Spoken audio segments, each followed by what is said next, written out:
कहते हैं कि इंसान अकेले नहीं होता, बस उसकी परिस्थितियाँ अनुकूल नहीं होती। वो परिस्थितियाँ जो उसे अकेले रहने के लिए सक्षम नहीं बनाती। श्री कृष्ण कहते हैं कि हम अकेले आए हैं और अकेले ही जाएंगे। जाएगा तो हमारा कर्मों का लेखा जोखा साथ में। मगर आप माने या ना माने, अगर हमने इस जन्म में कोई गलत काम नहीं किया फिर भी दुख भोग रहे हैं, फिर चाहे हमारे पिछले ही जन्म के क्यों ना हो, तो उन दुखों को भोगने की क्षमता थोड़ी कम तो होती है। और बार बार ये सवाल मन में उठता है कि मेरे साथ ही ऐसा क्यों। इस परिस्थिति में भगवान श्री कृष्ण कहते हैं कि मैं चाहे अपने भक्तों को कष्ट दे रहा हूं या वो कष्ट भोग रहे हैं, लेकिन उनका साथ मैं कभी नहीं छोड़ता। और वहीं जो लोग गलत काम कर कर भी सुख भोग रहे हैं, उनका कुछ पिछले जन्म का लेखा जोखा होगा जो जल्दी पूरा हो जाएगा, और मैं उनका साथ कभी नहीं दूंगा तो उनकी नैया एक दिन डूब ही जाएगी। भगवान पे जरूरत है तो विश्वास होने की, और ये मैं ऐसे ही नहीं कह रही, अपने अनुभवों से कह रही हूँ। आइए, ये कहानी है एक सेठ की।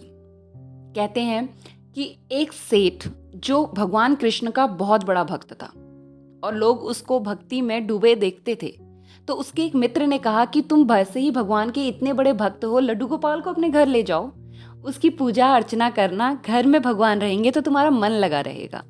सेठ ने वैसा ही किया।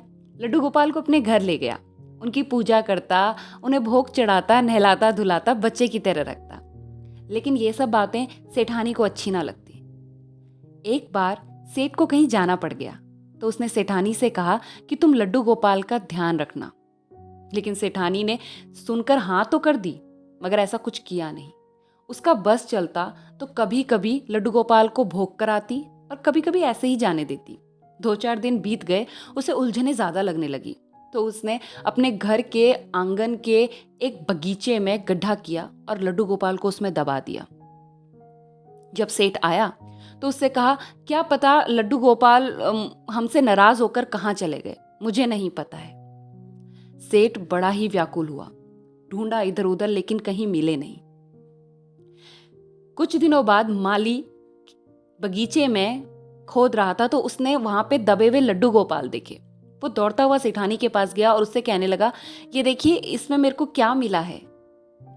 सेठानी बहुत गुस्से में आ गई। उसने बोला, तुमसे किसने कहा था कि तुम जाके वहां खुदाई करो? जो काम कहती हूँ वो तो तुम करते नहीं हो, और आज मैं तुम्हें नौकरी से निकाल रही हूं। सेठ बाहर गया हुआ था। गरीब मालिक किसी से कुछ कह ना सका। लड्डू गोपाल को एक कोने में रखने लगा तो कहने लगी, ये लड्डू गोपाल को यहाँ क्यों रखा है, इसे भी अपने साथ ले जाओ।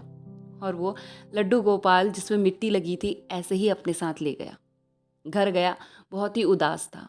अपनी पत्नी से कहा, हमारे घर में कोई संतान नहीं है, देखो मैं तुम्हारे लिए क्या लाया।